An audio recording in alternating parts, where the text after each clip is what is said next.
Размотчик с выпрямителем. Накопитель раз. Накопитель 2, 3, 4 и там 5 еще.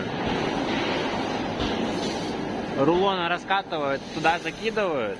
Вот он у них здесь. Подается он также вот этим подающим роликом. Здесь же он выпрямляется и едет туда на сталь резаться.